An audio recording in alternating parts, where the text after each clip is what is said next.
Hyderabad to Thorrur రాజధాని AC బస్సులను ప్రారంభించిన ఎమ్మెల్యే యశస్విని రెడ్డి. మహబూబాబాద్ జిల్లా తొర్రూర్ పట్టణ కేంద్రంలోని స్థానిక డిపోకు చెందిన 2 టీఎస్ఆర్టీసీ రాజధాని ఏసీ బస్సులను బస్టాండ్లో ఎమ్మెల్యే యశస్విని రెడ్డి కొబ్బరికాయ కొట్టి జెండా ఊపి ప్రారంభించడం జరిగింది.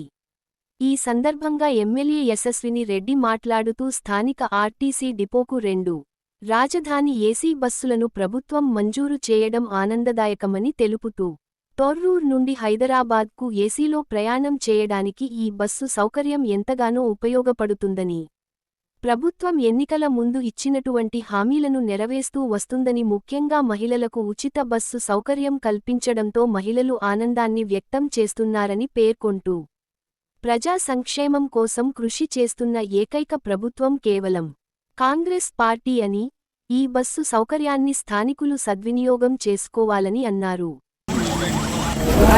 ఈరోజు తొర్రూర్ డిపోలో 2 ఏసీ బస్సులు ఓపెన్ చేయడం జరిగింది. కాంగ్రెస్ ప్రభుత్వం వచ్చినప్పటి నుంచి మహిళలందరూ కూడా ఉచితంగా బస్సులలో ప్రయాణిస్తున్నారు. అట్లనే మహిళలకి ప్రాధాన్యత ఇస్తూ మహిళలకి ఈ సెల్ఫ్ హెల్ప్ గ్రూప్స్ అందరికీ కూడా ఇంట్రెస్ట్ ఫ్రీ లోన్స్ కూడా ఇవ్వడం జరుగుతుంది.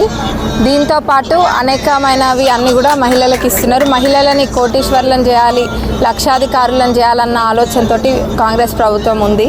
అట్లనే ఇల్లు కూడా, ఇంద్రమ్మ ఇల్లు కూడా వచ్చినాయి. ఇప్పుడు నియోజకవర్గానికి 3500 ఇళ్ళ చెప్పున ఇవన్నీ కూడా అర్హులైన వాళ్ళకి, ఎవరే పార్టీ అన్నది కాకుండా అర్హులైన వాళ్ళకి ఇవ్వడం జరుగుతుంది. అంతేగాని గతంలో లాగా ఎవరే పార్టీ అని చూసి కాదు. యువ వికాస్ స్కీమ్ అయినా కానీ, అట్లనే సన్న బియ్యం అయితే అది ఎప్పుడు కూడా చరిత్రలో నిలిచిపోయేది. పేదవాళ్ళ కోసం ఆలోచన చేసి వాళ్ళు తినేది వాళ్ళకి ఇవ్వాలి అని చెప్పి ఆలోచన చేసిన ప్రభుత్వం కాంగ్రెస్ ప్రభుత్వము.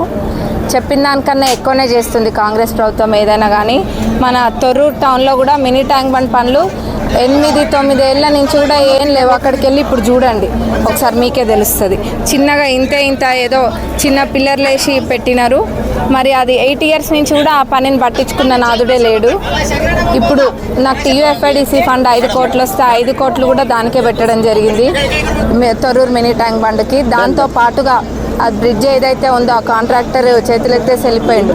అది మళ్ళీ మొత్తం అది పోయి కొత్త ఎస్టిమేషన్ వేయించి 2-3 కోట్ల దాకా అవుతుంది ఇరిగేషన్ డిపార్ట్మెంట్ నుంచి. అది కూడా ప్రపోజల్ పెట్టినాం. అది ఆ 3 crores కూడా పెట్టి మొత్తం 8 నుంచి 10 కోట్ల మధ్యలో ఆ తొర్రూర్ మినీ ట్యాంక్ బండ్ పూర్తి చేస్తాం. అట్లనే అతి త్వరలో 100 పడకల ఆసుపత్రి పనులు కూడా ప్రారంభమవుతాయి. ఇంకా తొర్రూర్ మండల్లో చేయాల్సినవి కొన్ని ఉన్నాయి, అవి కూడా తప్పనిసరిగా చేస్తాం. మేనిఫెస్టోలో ఉన్న ప్రతి ఒక్కటి కూడా పూర్తి చేస్తాం.